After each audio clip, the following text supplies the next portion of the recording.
Hey guys, Paul McLean here, Family First Life West Coast. All right, we're into the New Agent Bootcamp. And in my opinion, in fact, this is not just my opinion, this is the opinion of all the top producers. In fact, Rochelle, when you got started and we said 80% of this business is phone script and 15% is in-home, 5% is product, were you like, ah? I was told not to doubt you, but in the back of my mind, I had doubt because I'm like, how could phones make you money? And then I saw that phones lead to appointments and appointments lead to sitting in front of people. And then we used maybe 3 carriers at our abundancy. So yeah, the math actually rings out. It works that way. And the funny thing is, though, everybody thinks like I need to know more about product. So I was talking to my little brother, and he's getting back, and he's gonna get his license. I was like, man, why don't you come on board? And he's like, that's a good idea. And he's like, but I need to know about the product. And I started laughing. I was like, dude, everybody says that, man. Everybody thinks that, but at the end of the day, it's pretty simple. Like if they die, it pays out. A term with money back is one product. Whole life is another one. Lives for. I mean, there's not a lot to it, but we also have a section that once you pass these sections, you'll get to the product section and we'll dive into every product and you'll be a product expert. But this is the stuff that matters most. If you could get good on the phones, you are going to kill this thing because the home, it's like when clients send in a lead, they've already made a buying decision. Like they've already said, I want to make sure when I die, my family's protected. Nobody just fills out a form. Now, I've had probably one person in 13 years where I sat down with them and they admitted it because I was just terrorizing them with questions because it didn't make any sense of why they were sending lead in because they didn't have any why. And they were just, and I said, did you just send this in because you were bored and like you wanted somebody coming out? And she's like, yeah. like it's lonely out here in 29 Palms, just thought like, why not, I don't know. It's like her Match.com approach. I don't even know what she was doing. Thank God she was 77 and, but it's just like, at the end of the day, leads is the biggest thing. And then phones, once you got leads, because given if you don't have leads, nothing matters. That's the people to see. But phones is 80%. Because if you now have got a lead and then you book an appointment and now you're going to a client's house, like who sends in a form and then books a time for somebody to come to their house, like where their kids sleep, where they're at, where they eat their food, all that stuff, and they don't want the coverage. It doesn't happen, right? So phones, this is everything. So if you've not leaned in and got a pen and a piece of paper and been intentional to write down all these different nuggets that we're going to give you in the next 30 minutes or what have you, I would highly suggest that you do that now. Like this is the stuff that you're going to want to know. This is what matters most by far. Now, I want to precursor this with saying nothing is more beneficial or going to help you more than just simply dialing. So this stuff will help, but the biggest thing you could do is just mess it up, fail forward, right? Like I got a bunch of daughters, a lot, like 4, But it's like I think I might have overproduced. It was just a lot of estrogen. But, I try to teach, and I got Peyton right now. She's reading the book, Sometimes You Win, Sometimes You Learn by John Maxwell. And I'm trying to teach her, like, because most people think it's like success and then it's failure. No, and you go either way. No, it's failure and success. You're moving towards success as you fail more. And that's how it is on the phones. Like if you can start getting objections, you can start getting beat up, you start to learn and build that mental toughness. You start to learn how to say and what to say and why you say and all that kind of stuff. So the best thing is to act quickly. All right, so immediate action wins more than anything else. Procrastination, in my opinion, that's the number one thing that will keep you from winning. Like I think I've read before, persistency is the number one thing or the insurance policy on your success. If you're just persistent, don't recognize failure, you'll succeed. I think procrastination is the insurance policy on failure. If you procrastinate, you're going to fail. Because the longer it takes you to take that first step of action, the less likely you are ever to take it. So step 1 is to act fast. Don't procrastinate. Don't think too much. Just move. And I think a good way to do that is say like, I'm going to just print off some leads. I'm gonna print my leads off and not thinking about dialing and all that kind of stuff. Just do one step at a time. Like I'm just gonna print these leads off, right? It was like my first appointment. I didn't want to go because I was kind of nervous. I was 19. I had all these thoughts going to my head, that little voice in your head that I call it the enemy, but some people, you might call it the voice of mediocrity, whatever you want to call it. But I'm messing myself up. But what helped me, I said, okay, I'm not going to think about the client. I'm just going to grab my keys. I got my keys, and I'm gonna drive, and I'm gonna get my car, and you go through those motions. So when dialing, print your leads off and take immediate action. So sit there and get your leads in front of you, and then grab your phone just one step, and then hop on the phones. I know it sounds funny. Somebody might be saying, like, man, that's embarrassing, dude. Like, it's just calling leads. Like, I'm not digging a hole. I'm not, putting a roof on in the summertime. Like, what did you used to do for work, Rochelle? I did a bit of everything. What did you not do for work, right? That's a better question. I never worked in a restaurant. There you go. So, but you've done a ton of different things. Yeah. Probably a lot more daunting than calling somebody in an air-conditioned office, booking an appointment, and driving to their house in an air-conditioned car. Absolutely. So I'm not trying to minimize, I get it. Like, it's pretty simple, but yet a lot of people, they'll find some kind of behavior to avoid the activity that they don't want to do because they're not comfortable with it yet, which is dialing the phones. Like, they need to know this, know that. They got to get ready. So avoidance behavior. Like, for you, Rochelle, what's the biggest distraction that you deal with when it comes to dialing? My kids. And I cannot be at home because my house is the cleanest on dial days. And so I have to move myself out of my home. Even if I go sit... Wait, talk about that. So why is your house the cleanest on dial days? Because I'm procrastinating because I'm like, oh, I'll dial after I do the dishes. Oh, I'll dial after I wash the sheets. Oh, I'll dial after I dust the fan. Why? I don't dust the fan. Like, I don't do that. But apparently I do it on Mondays and Thursdays. So I'm taking the next step because I'm procrastinating doing that one thing. And the one thing is what's going to make me the money. And I find it so funny because I get procrastinating and like you've called me out on it or I'll let the kids distract me. And when I did that, I made no money the next 2 days. So we alleviate that. I got out of the house. I am here at 7:30 in the morning. I'm in my car. I'm anywhere else but home because I can't do dishes here. I can't clean sheets or dust fans. And my kids aren't here. And my kids now know that mommy keeps a bag of jelly beans or a bucket of tennis balls. And if you talk, I throw it at you. So, I love it. So now we eliminate distraction. Physically abuse your distraction. I'm not even ashamed of it, by the way.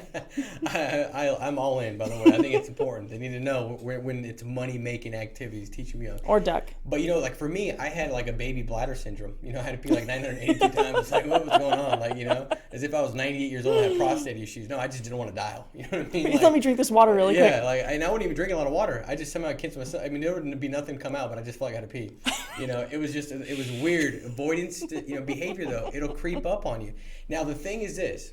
If you worked a job, you wouldn't do that. Absolutely not. You wouldn't because you'd be like, I don't want to lose my job. Exactly. And that's a funny thing about this business. If you could just pretend like it was a job. Like if you treat this like a job, you don't have to get a job. Mm-hmm. But most people don't treat it like a job, so therefore they don't win, they don't succeed, it doesn't work, and they got to go get a job. I'm like, well, I don't know why it didn't work. Because you didn't structure yourself. Like you've got to be cognizant of your distractions. And see, most people try to figure out how do I develop myself where I can overcome the distraction. No. You don't overcome the distraction. You remove the distraction. So like Andrew, for instance, so he is opposite. He didn't have any kids. He's got one, right around the corner. Yep. Little baby Atlas will be here. But he didn't have any kids, I was the opposite. I was like, I'm going to go crank them out. 4, boom, boom, boom. I got 4 of them now. And I think the 5th one, my wife's selling me on a 5th one. Not natural birth, but adoption. So, but that's a different podcast for a different situation. But the thing is this, he didn't have the distractions of the kids, So he's got his own home office. He's got an office at the office. And then I couldn't find Andrew on dial days because he'd be in his car in his garage with the garage shut dialing. Mm-hmm. And I'd always text him because he lives right in, I live on one side of the lake, he lived on the other side of the lake. I'd drive by and I'd text like, dude, you know that you're probably going to die today. I just want to let you know I love you so your family could read this as I was the last person to text message you. Like, dude, open your dang garage, for God's sakes, But I think he was so cognizant of the distraction, he didn't want a bird to fly in. If the garage is open, maybe a bird flies in, mm-hmm. and he'd be distracted because Andrew's got some ADD. He's like, he's got to shut it down. So he wouldn't even dial in his house, no kids, but because Nicole could be there and he didn't want to hear it, he was just, or he wouldn't want to be in the office because if somebody was saying something, it messed him up. Everybody's different. Like that wasn't my distraction. I that didn't distract me. What distracted me was like an agent calling me, and I would convince myself that it was important for me to answer because they're an agent and I got to help them. No, a lot of times they're not in the home, then I don't need to answer the phone, right? In fact, the most important thing I can do is say, hey, What's up, Rochelle? I'm on the phone just dialing, doing the thing that makes the most income. Are you with a client? What's going on? No, I'm good. Okay, and then, do you mind if I call you back? Like, this is really important. I gotta hit my goal. Because now I'm saying, like, I'm teaching the agent, like, this is more important than anything else by communicating that. It's like if you call me on a conference call, and you should be on the conference call. I'm like, hey, I'm on the call listening and learning from top people so I can continue to grow my business. Hey, what's going on? It's just, I'm not being rude, but like these are the fundamental things that will lead you to success. Like, I know it for a fact. But that's the funny thing, because you're not an employee, you're self-employed. We miss that self part. Like, we have to therefore be the person that structures it, identifies the distractions, and then as the employee, you take action. Yeah. What would be another distraction for you? Like, when you're in your office and you're sitting there and you got to dial, what's something else that distracts you? Social media. Social media distracts Social media will distract me. And the latest is that TikTok or Snapchat or, honestly, like it, and people calling me. Because once I became a Family First Life agent, I'm like, oh yeah, I make my own schedule. And so people would think that was free reign. Like, hey, call me, we can talk. My sister's getting married, we can do this. And I'm like, here's the deal. I may make my own schedule, but if I don't work, guess what I don't do? I don't make money. So don't call me when I'm making time to make money. I will call you on my way to a Starbucks. I will call you while I'm at the grocery store, but do not call me during my money making hours. Well, when's your money making hours? When I'm not calling you. Like, if I'm not calling you, I'm out trying to make money. So don't call me. And it's, Mom, is this an emergency? Well, you see, Ryan, no, I gotta go. I love, because if I'm taking these calls, it doesn't teach anybody that it's a precedent. And seriously, it's taken like 6 months for my family to get the clue, my friends to get the clue that, hey, Rochelle's not going to answer my calls, because if it's just chit chat, shoot me a text. If it's 911, call me twice. My mom's kind of abused that, so I stopped answering her 911 to ask her if I can go over and switch laundry. Not going to do that anymore. She has to text me twice, then call me 3 times. She doesn't know that yet. She's not going to watch this. It's cool. Well, I think it's just, if you're working a job, nobody would be frustrated, because like you're working your job, No. like, and see, you got to treat this thing like you're making $30,000 a month in income. Like, if I was going to pay you $30,000 a month in income, and I said, hey, on Mondays and Thursdays, you got to be dialing at 8, not getting ready to dial at 8, and you make your first dial at 9. You got to be ready to dial at 8. That means your leads are printed off. You've got your tracker, right? Your FFL tracker, and so you could track your activity, so you know exactly what's taking place. You got to call the leads 3 times back to back. Right, so if they don't answer, you call it again, right? You then text them, and then you got to leave a voicemail. Voicemail is really easy. It's like, hey, Rochelle, this is Paul. Getting back to you. Give me a call back when you get a message. My numbers, we know you got my number. Well, in case you don't, it's 760-713-3547. Something basic, like you could just call. What I do is, hey, Rochelle, this is Paul. Hey, just getting back to you. Give me a call back. Been a while. You guess what people are thinking? Like, who the heck is that guy? Did I go to school with that guy? What happened? See, curiosity moves more than anything. That'll keep you watching a movie. It's like, those people now, I was talking to somebody. He's like, man, I've just been Netflixing and chilling or something like that. And I was like, that's a thing? It's like, yeah, that's like an activity now. I just Netflix and chill. Well, you get all stuck on that Netflix stuff. Why? Because it's like, you get curious. At the end, you're like, oh, I gotta watch the next one. And then you're like, you look up, you're like, I've just spent 4 hours doing something to make me any money. Doesn't improve my life spiritually, financially, professionally, or relationally, but I was chilling. So Tiger King. Exactly. But that's the thing. Curiosity is crucial. It is crucial. So print your leads, print your tracker, be ready to roll at 8. And that's the thing. If you could just pretend like you're gonna make $20,000-$30,000, and you do that, and you don't stop until you book your 12 appointments. So on Mondays and Thursdays, the minimum is 12 appointments. 6 for Tuesday, 6 for Wednesday. Dialing Thursday, 6 for Friday, 6 for Saturday. You don't stop until you get it. You call 3 times back to back. You don't think about it. You just do it. And if I said do that, and I'll give you $30,000 a month, how many people do you think would raise their hand if there was a pack full of people right now? I think people do it for $30,000 a year. Yeah. So $30,000 a month. Think about that. You'd be like, yeah, I would do that. But then people don't do that. You say, how do you know? When I look at a top 20K producer like Rochelle, when I was like, what does your track look like? What is it? For when she had one, because that's the first tip. Agents are like, I don't know. I didn't hit my goal. Well, let me see your numbers. I don't know my numbers. It's like you can't expect what you don't inspect, and I can't inspect your numbers if you don't have your numbers, and we can't inspect your numbers. We can't expect to change this thing. It's the definition of insanity. So we got to understand what it looks like. But Rochelle's like, these are my numbers. and we could go through and you knew what it looked like. And so we knew how to scale it. And the one thing you did was you always made as many dials as it would take to hit your goal. So it's like, how many dials should I make? Whatever it takes to hit your goal. Now for me, it was, I want to hit on, we had 2 dial days and 4 run days. Each dial day, my goal was 150 minimum dials.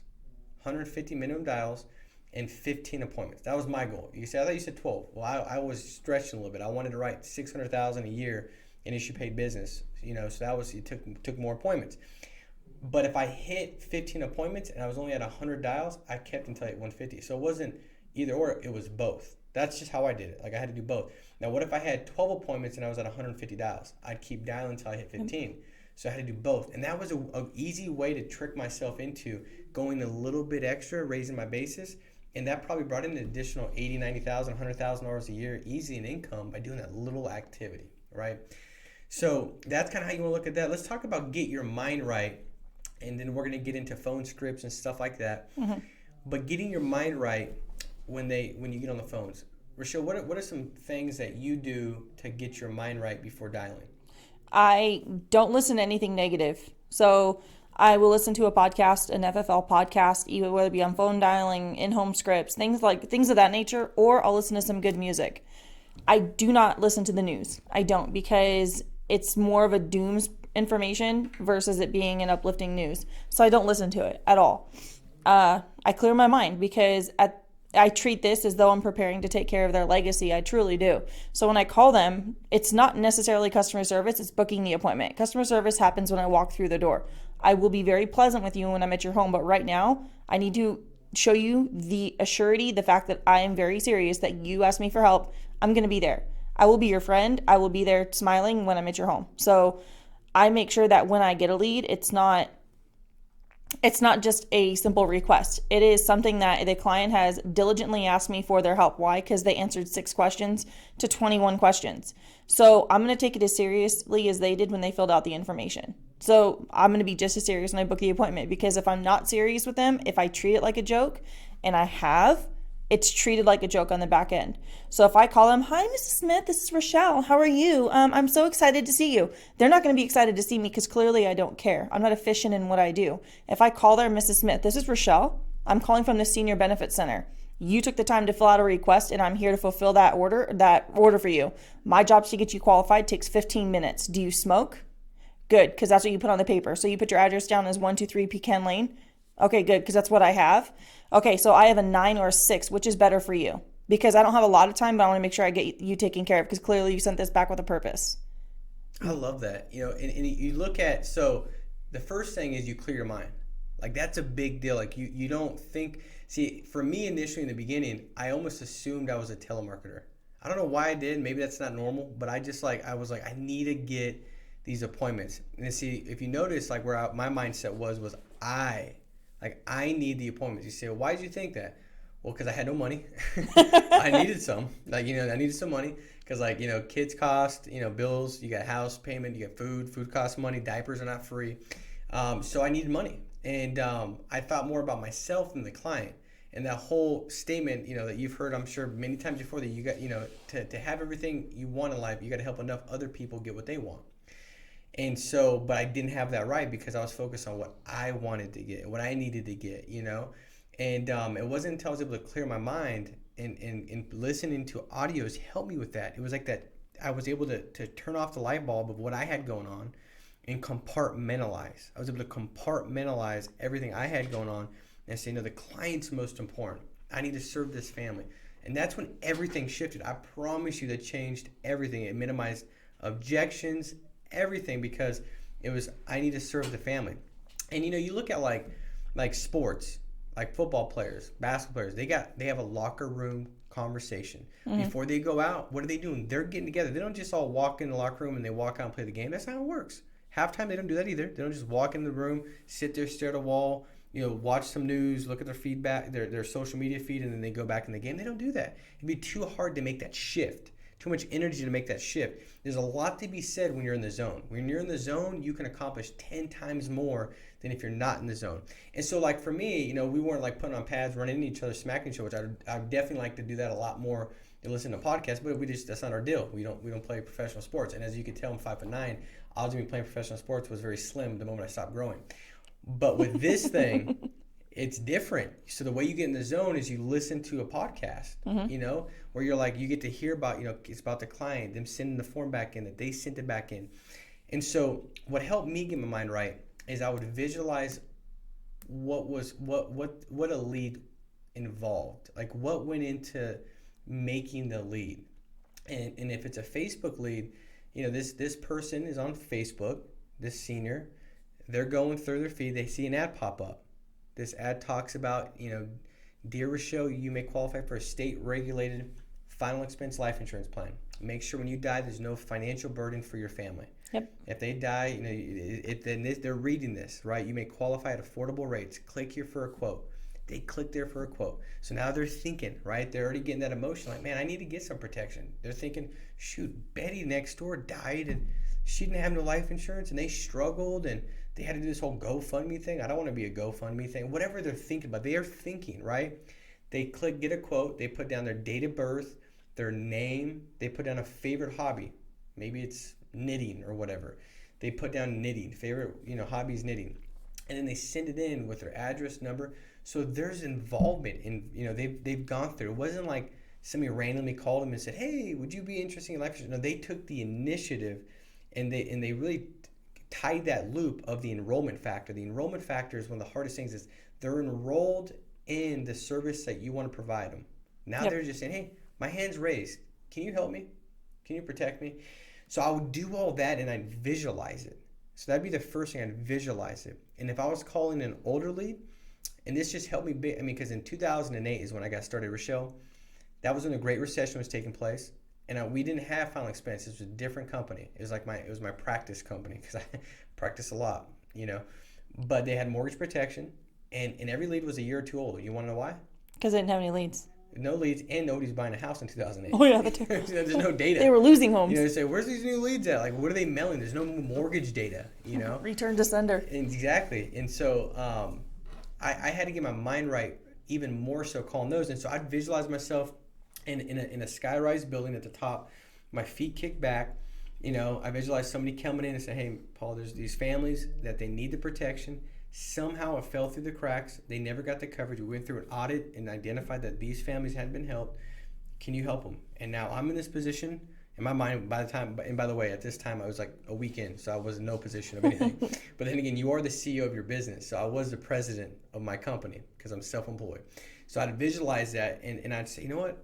As a manager, I'm going to stop what I'm doing. I'm going to help these families. And I would first see this when I called. I had that posture, right? You got to see it to seize it. I would first see it. I would first see that in my mind. And then what I would do is I'd do some affirmations. I know it sounds funny. I don't care. It worked. It's like I'm good to be corny if I make a lot of money doing it. You know what I mean? But I'd say stuff like, I'm great at making phone calls. I love to help people. I love to serve people. There's nobody better to help this client than myself. This client asks for help. I'm great at helping them. I don't get objections because I handle them up front. These clients need protection. I'm going out of my way. I'm the doctor, they're the patient. I'm the doctor, they're the patient. And I'd get my mind right on that. I'd visualize like the doctor-patient relationship. I would remind myself that, hey, these clients, the protection that I'm giving them, it far supersedes the paycheck I get. And that really helped me out. Like, I know that if I don't help them, I don't get paid. But if I don't help them and they die, they lose everything. Mm-hmm. So who's got a greater loss if this doesn't take place? Client. So it allowed me to go from transactional, like it's a transaction, like I'm peddling carpet, to, no, this is transformational. I'm the doctor. This person came in. They're willing to wait at the waiting room. They're willing to wait for 45 minutes. They're willing to miss dinner because they have such a need that they need to make sure that they feel better because they can't stand how they feel.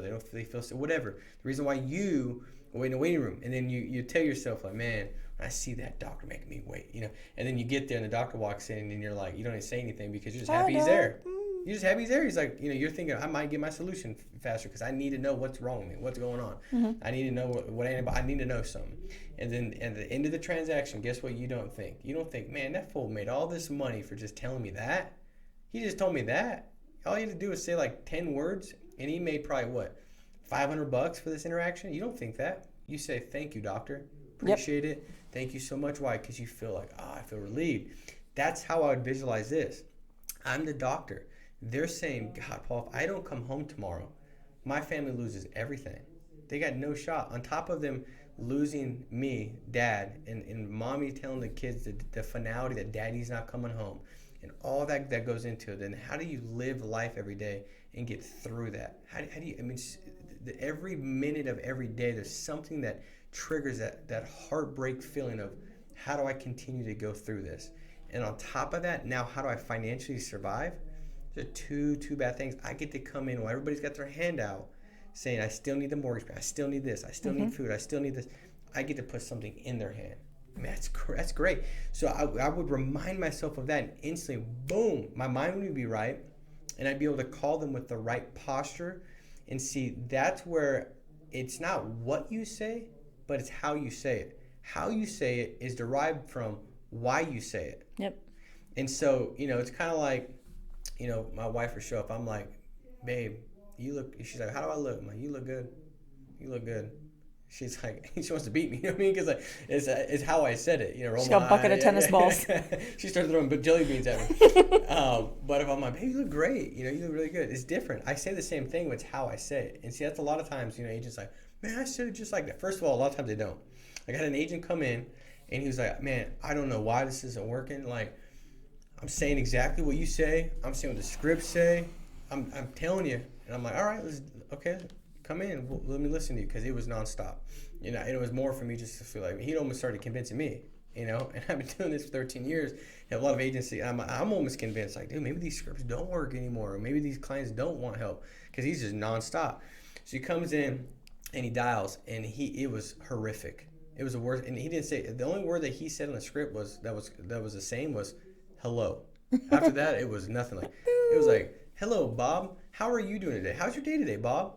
Bob don't care he doesn't think you care about his day. You don't know him. He's like, how's your day, Bob? I was like, who is this again? Oh, Bob, this is, agent. I'm just getting back to you, Bob, because you sent in this form about protection.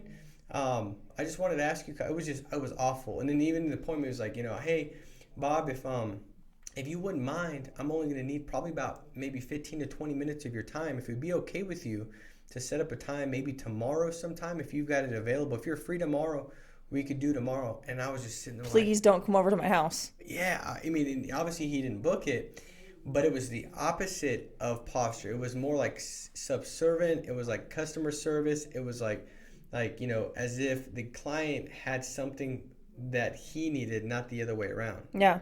It was like the roles had reversed. And so the way you see yourself is how they see you. It's that mirroring concept. And so that's the one thing that you want to get right, is get your attitude right with visualizations and affirmations before you get going. Anything you want to add to that, Rochelle?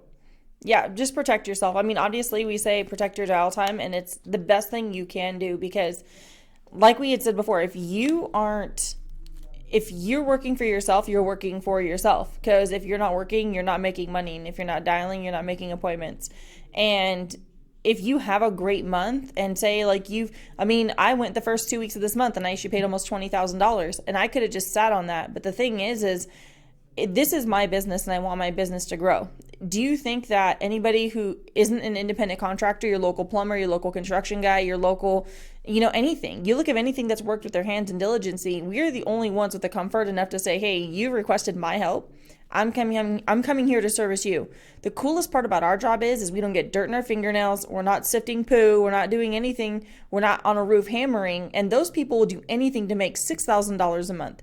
We're just picking up a phone and we're calling people, and we're getting paid very well to do so. Let's say $20,000 a month.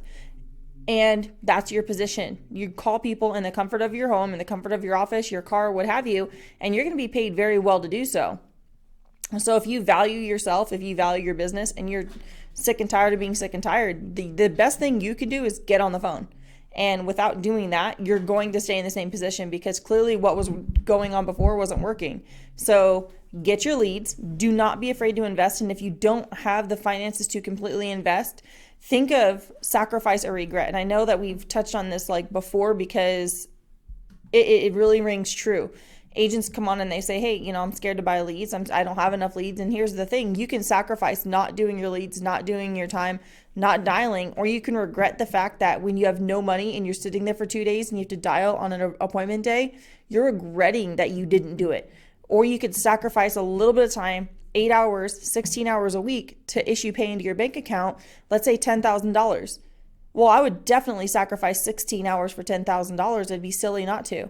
So you really need to sit there and evaluate, how much is this 18 hours or 16 hours going to buy me? Well, it's going to buy me $20,000 a month. It's a pretty fair trade. So, but don't put yourself in a position where you're going to regret the sacrifices you didn't make in the past, because really you got to set yourself up for success being an entrepreneur or your own business. I love it. That's great, and that's spot on. I wanted to inspire you guys with my 4-year-old handwriting and go through a couple things with some of these notes. To Parker, do that? Hers would look significantly better. I'm not lying. 100%. So get enough leads is step one. Okay. Distraction. What is your distractions? Being aware of them. Right. Make sure that you understand what your distractions are. That's crucial. What's distracting you? And eliminate it. Eliminate any distractions. Immediate, massive action. So you want to do it right away. You don't want to delay. Don't get ready to get ready. That doesn't work. So immediate, massive action is crucial. That's another tip right there. Also, mind right and attitude right. So you got to see the lead. You got to visualize what's taking place as far as what took, for them to send it in. Visualize yourself seeing success. Visualize your booking appointments, right? Also, you want to make sure that you have some affirmations. I know it sounds funny, but I'm just telling you it works. It's something that I've done from day one, even with my goals. I'll say, hey, this year I want to write. I remember when I was a top 10 producer, I'd written like 290,000. And back then that got you top 10. Now that get you top 100, right?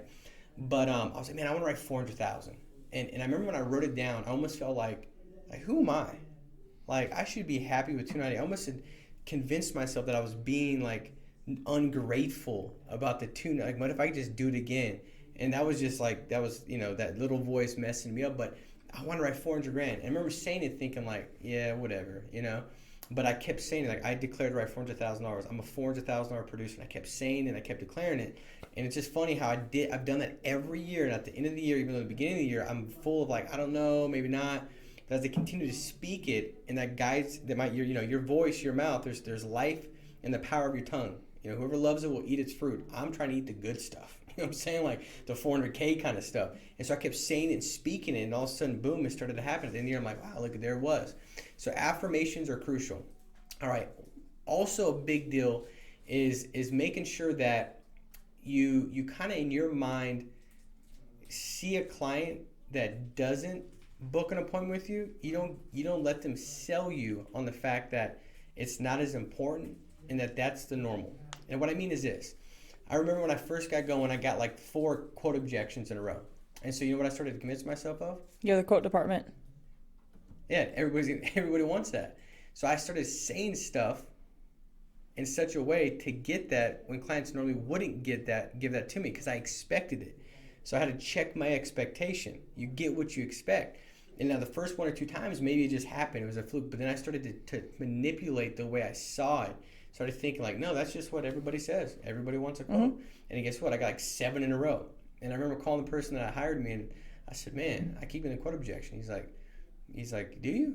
And then he'd give me something saying, I'd go back and say it wouldn't work. And I'd call back, man, it ain't working. He said, what do you expect to get? I said, what do you expect? I expect to get the freaking quote objection, man. I keep getting the quote objection. That's what I expect, get the quote objection, And finally what I realized was that's what it was. It was my expectation. I had to check my expectation. So the way I see it is when somebody hangs up on me, I'm the story I tell myself is that they either had a bad day, maybe they left to go to work and they spilled coffee on their shirt, and then they get to work and the boss is yelling at them. They're mad about something, and their spouse calls them and they're mad because they didn't pick up Johnny from school, and he's sitting at the schoolyard, for 22 minutes and doesn't have a ride. And then he gets home, the trash was left out, and the dogs get into it.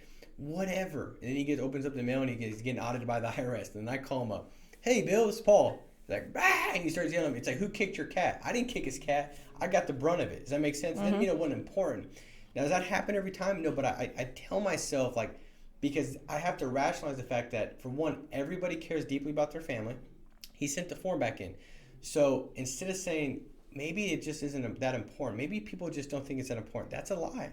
But you can believe that. And see, if I give two agents leads, in fact, I've done this with you, Rochelle, right? Mm-hmm. Hey, here's Bill's leads. Bill says they're not any good. You call me, you're like, shoot, They work. I booked like 10 appointments tomorrow, you know? What's the difference? It ain't the leads, you know? The thing is this, Bill might have got 3 people to hang up on him right away, right? Because if you get 20 leads, you're going to have 5, 6, 7, even they're brand new, hang up on you. Say they're not interested. I don't know why they say that. It doesn't matter. It doesn't matter. What does it? It doesn't matter. But if you start letting that sway your next appointments, what you're doing is you're making you're looking at a short-term outcome and making a long-term decision. Like, oh, because of this short-term outcome, that's just how it's going to be. Yep. And that's what messes you up. And that's what messed me up. So you got to keep your mind right and ask yourself, what story are you going to tell yourself when they hang up? The story I told myself was like, they just had a bad day. It's no big deal. They must have thought I was a telemarketer. And I'd call them back a lot of times and book appointments. And my callback would be like, hey, Rochelle, listen, I think we got disconnected. It might be my fault, my phone, bad service or whatever. But hey, real quick. Now, I know they hung up on me. Mm-hmm. And they know I probably know that they hung up on them. But that's what I would, listen, I know we probably had it's probably my phone, bad signal. But listen, real quick, Rochelle, I'm not a telemarketer. I'm not a solicitor. In fact, I'd rather not be calling you. I'd rather be doing anything but calling you. The reason I'm giving you calls because you sent in a form, filled it out, sent it back to the office. And if you're like about any family that I talk to, your concern was pretty much the same, to make sure when you died, your family had some protection, and you wanted options to see what that looked like. I'm the field underwriter that's been assigned to get those options to you. But before I go there, I just need to verify I do have the right Rochelle, and I got to confirm some information. Is that fair enough? Yep. That's how we do it. And guess what? I didn't book an appointment on someone that hung up on me. But I let them save face. My mind is, there's something going on, because the one truth that I've convinced myself of, it's not true or not, but if I convince myself of it, is true. Mm-hmm. And I'm always trying to convince myself of something that leads to success, not failure. So my thought process is, they sent it in, they desperately need it, they want it, so something happens. Now, Rochelle, have you ever booked an appointment with somebody that was like giving you a bunch of crap, like it wasn't important, and you kind of had to like almost like, one of those weak appointments where you're like, well, listen, I'll take you off the list. I just got to get this out to you. I'll drop it off at 4. Have you ever booked one like that and then you close it for a good premium? I actually, and the thing is I had one, and she was pretty decent off, and this is when I very first started. The first batch of Mail Pro leads I invested in, so like my first $500 I invested in leads. And she's like, oh, I didn't fill this out. I said, yes, you did. It's pink. Like, I'll text it to you. I don't have a cell phone. Fantastic. So I'll come by and show it to you. Like, you filled this out. You said your name is this. You are this old. Like, you're on the cusp of not qualifying for anything. So what is your plan when you die? Like, who's handling your affairs? And she goes, well, my family will. Great. Can your family afford to pay for your final wishes right now? Well, the answer was no. I said, because a lot of times people cannot. If I wouldn't go to my cousin and say, can I borrow $2,000? It's doing the same exact thing. So what I'm going to do is I'm going to come over and show you how much your cremation is, because that's what you said you wanted, that $2,000 to $3,000 in coverage, to make sure that your family's not burdened with it, because you think that when you die, all the money in your bank account, which there was a lot there, goes to your family. That's not how it works, client, because they have to provide proof of death, so your death certificate, which takes up to 8 weeks to get after you pass away, after your services, after everything like that. And on top of that, I'm sure there's been some form of turmoil. So let's get something that gives them immediate solution before it comes down to that. The biggest thing is your crematorium. Let's go take care of it. The funny thing about that is she went and just paid for her cremation, sat with her, and we wrote her $160,000 annuity. She had the money set aside, but she didn't know how to place it. And that's where it shows like persistency. And I've had it just the other day. I was not, and I'm not afraid to admit my shortcomings. Did not do what I was supposed to do on the phones. So I ordered some leads on my run day. I'm calling leads. Got one in. It was 0.5 miles away from a no-show. And when I say no-show, they were barricaded in by 8-foot fence by a railroad track and 6 pit bulls. I was not ringing the doorbell. Hey, real quick, funny story. So Trey's like, tells Andrew, he's like, dude, and I remember him telling me, he's like, I got like bad week. I had a bunch of people that had gates and stuff, and they had dogs, and So I didn't go see like 4 or 5 clients. And Sean's like, dude, those are probably clients that you could have helped, wrote like 5,000, 6,000. And be clear, like there's many times where I'd jump a gate and I would do it. And I thank God I didn't get bit. You know, I would just act like the dog went there. I would be like, I'm not scared. You know, I'd go knock on the door, and I could tell you tons of stories where I thought I was gonna get eaten alive. But Trey's like, all right. So he's like, so if you don't act scared, they won't mess with you. He's like, no, you're good. You're confident. So the next day he goes around his appointment, jumps a gate, and a big old dog bites his belly button. He calls up like, we're like, what are you doing? He's like, I'm in the hospital, man. I gotta get like fixed up. And so, anyways, that we're not condoning any of that, right? Now, if you want to, you're independent. You do what you want. I'd jump and go do it. But let me ask you this, Rochelle. So, what is resolving a lead look like to you? Calling and calling and calling. How many times you call back to back? I will call 3 times in the morning. I will call back to back. Like it's call, text, leave voicemail saying that I'm going to call you back. So make sure you answer your phone, and then I'll call again. And then I now will door knock them, or I've taken Sean Mike's approach, which it's not foolproof, but it does work, because I've had clients call me and say, hey, you missed your appointment, because I didn't think it was that serious. Yeah. So I'll call them and be like, hey, and I just had one. Hey, Ramon, I scheduled you for an appointment at 3 the other day. You didn't come, or you didn't show up, so I'm going to fit you in between 2 appointments. I'm either going to be there between 12 and 3 or 3 and 6. So either way, it's like between noon and 6. And he's like, so I get a text message, please be here by 5 because I have to go to work. And I called him and just left you a voicemail saying, I'm coming to your house, bro. Like, you filled this out. You need help. We discussed it. You need coverage. And your wife has had no income ever. So please tell me how she's going to survive once you, the man of the household, dies. And not being rude, but challenging his masculinity. Like, this is what you asked me to do, so I'm going to do it. And whether this isn't the face that you were hoping was going to show up, I'm sorry I shaved my mustache, but I'm coming over to help you. And a lot of times when you're and that's what people I've understand. And Dom Rogers, I spent about 6 hours with him listening to him dial. And he's like, the biggest thing, Rochelle, is people need to understand, which I thought I had a firm grasp on it. Turns out I didn't. I was falling short. He goes, people need to understand that you're not playing around. That customer service happens when you're in the home and when you die. That's it. Right now, they asked you to protect them, so that's what you're going to do. And I sat there and I booked 15 appointments in that 6 hours, because it was that mindset. Like, you asked me for your help. No, I can't. Well, you did. And you're going to impose me. This is weird. Like, and I've even told, quit making it weird. You've asked me for help. Do you normally fill out things online where it says somebody's coming by and then you don't want them to come by? Is that what you do to the cable guy? Because it's weird. Because if you didn't have cable, you'd call somebody to fix it. You don't have life insurance. You're calling me to fix it. Hi, repair woman.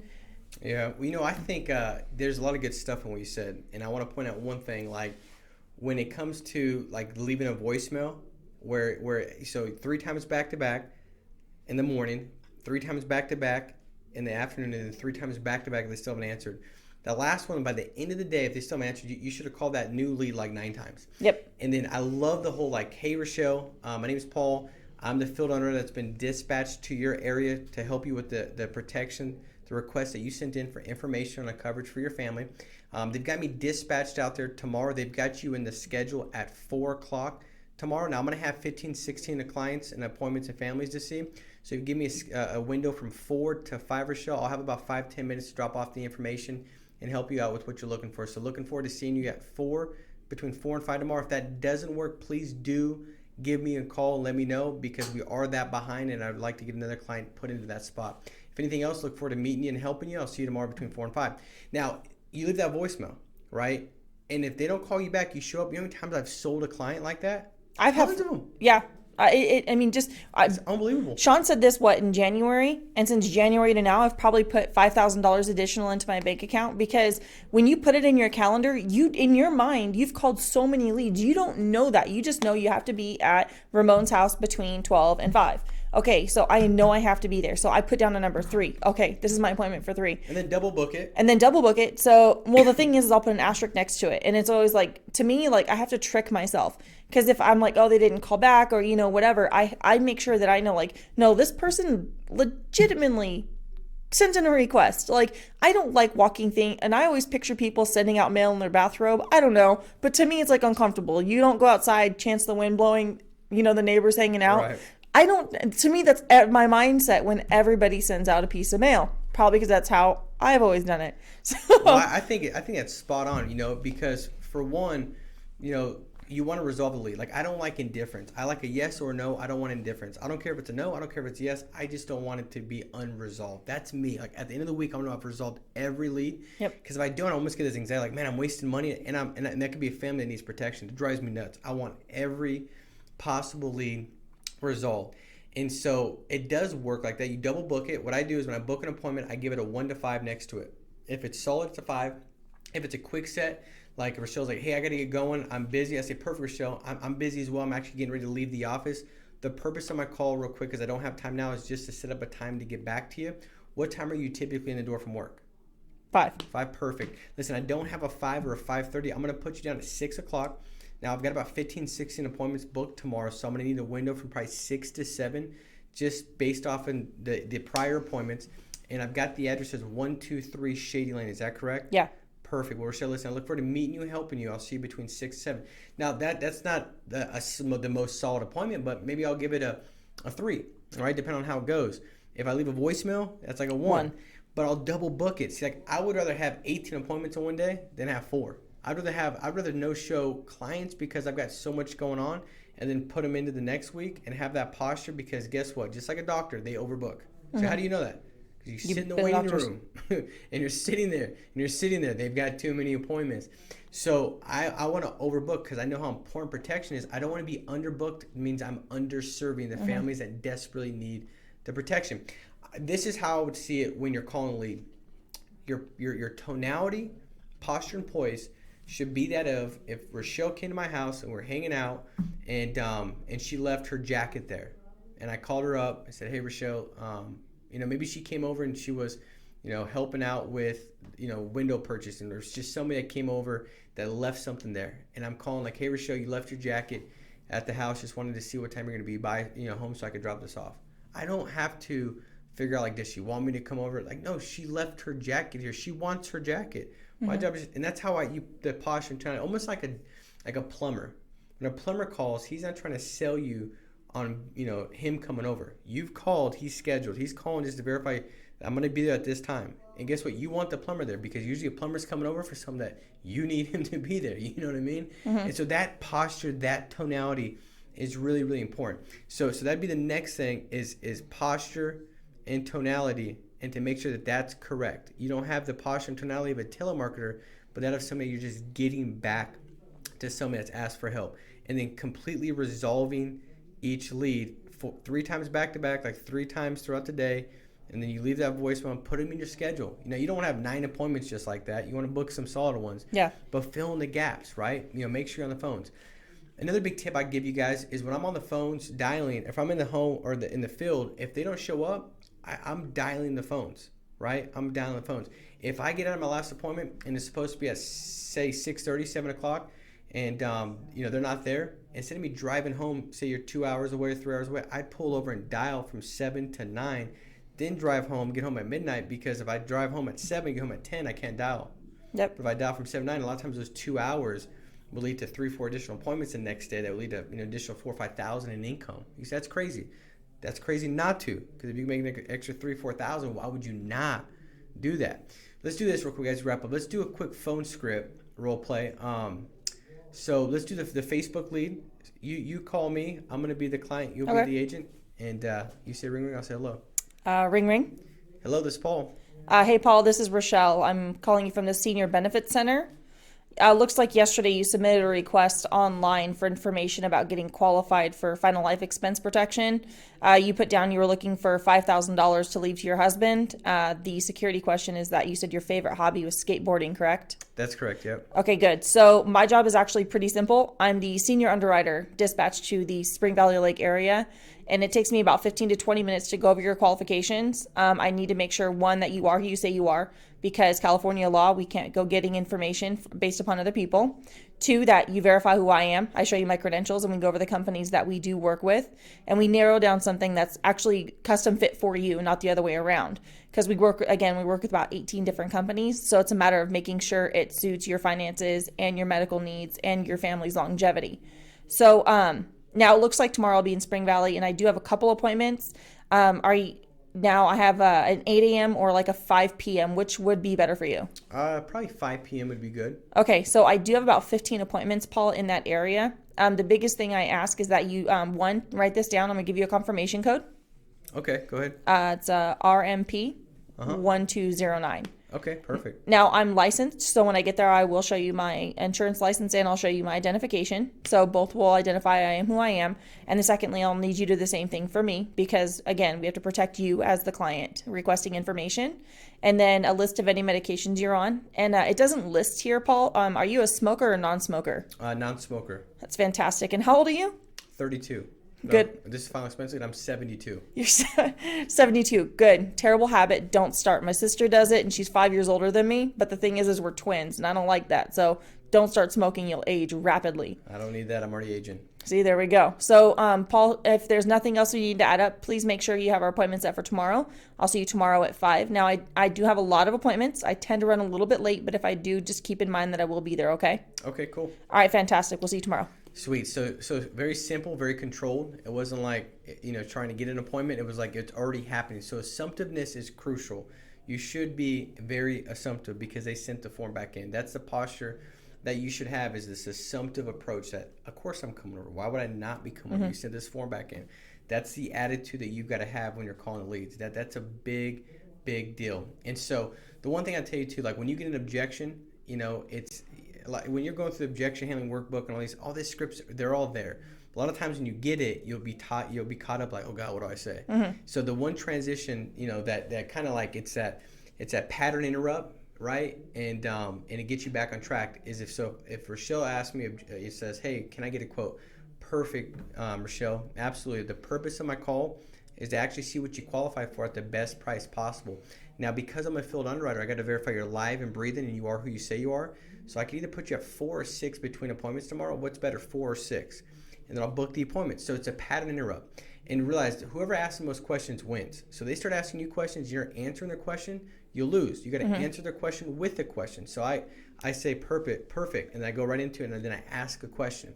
I remember when I got started and I didn't know what to say, and I remember in the training they said just ask questions, and I was like, shoot. They kept asking me questions, and I said, Rochelle, what color is your car? Red. Okay, perfect. And I've got a 4 and a 6 tomorrow. What time is better?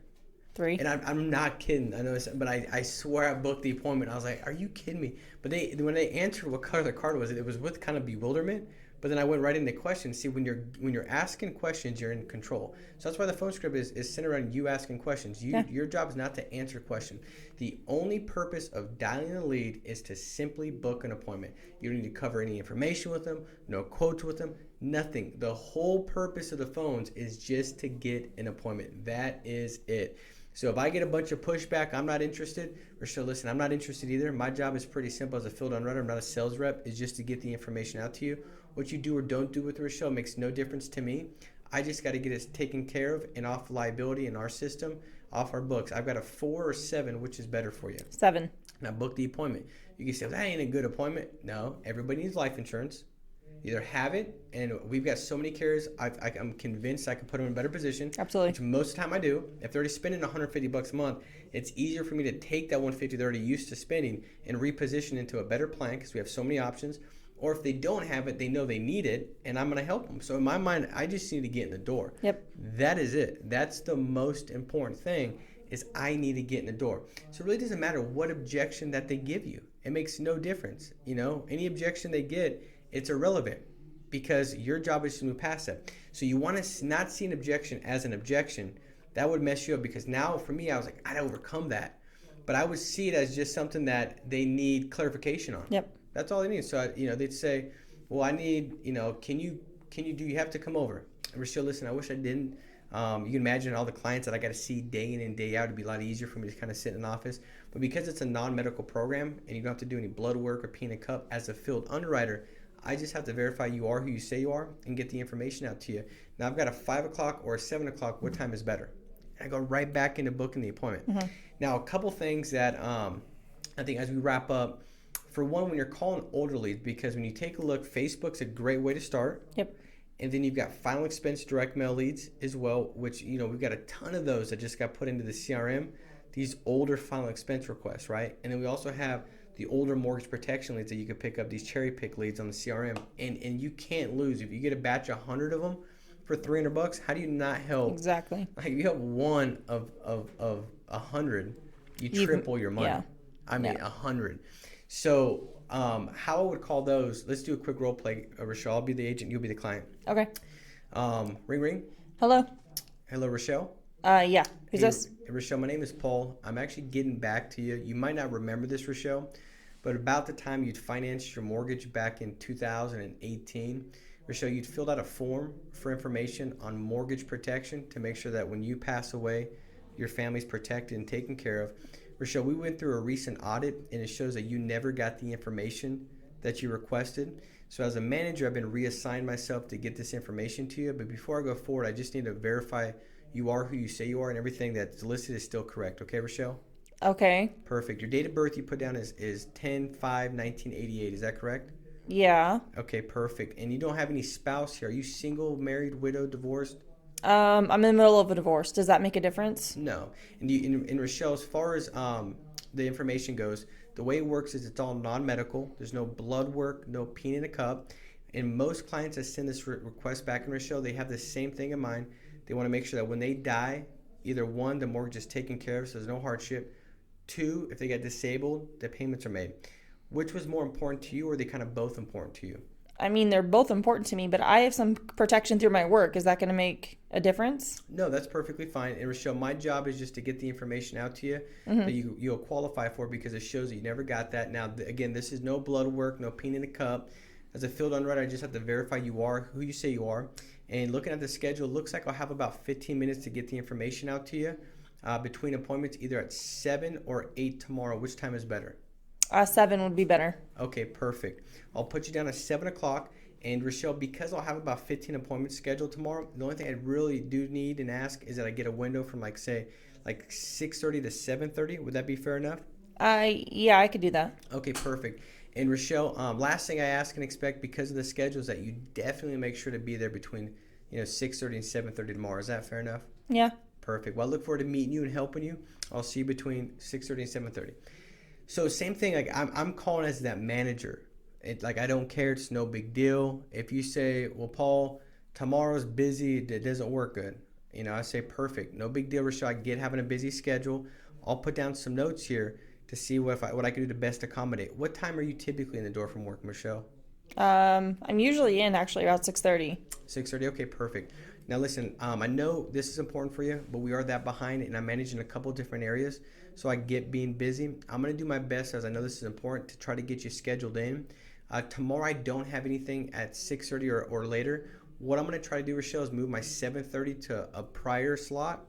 If I can't do that, I'll let you know. But I know it's important, so let's just plan on 7:30 now. Because I'm gonna make that work for you, I'll just need a window from 7 to 8. Is that fair enough? Yeah, I could do that. So all I'm doing is, the thing is I know I got the upper hand, so I'm going to meet you where you're at. I'm going to acknowledge, right? I'm going to acknowledge, agree with you. You say I'm busy. Perfect. I understand being busy. I'm going to agree. And I'm going to acknowledge it, as far as I got it. Now what I could do is I'm going to put down some notes here, and I'm going to go and see how I can best accommodate. And then I'm going to go ahead and move forward into that appointment. So guys, I hope this stuff helps. I hope it makes sense.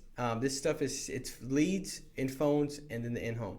You get enough leads and you hop on the phones and you don't stop. You don't get high or low based off of what you're getting. You don't care. It'll make a big difference. When you start to know your numbers, it'll help with that as well.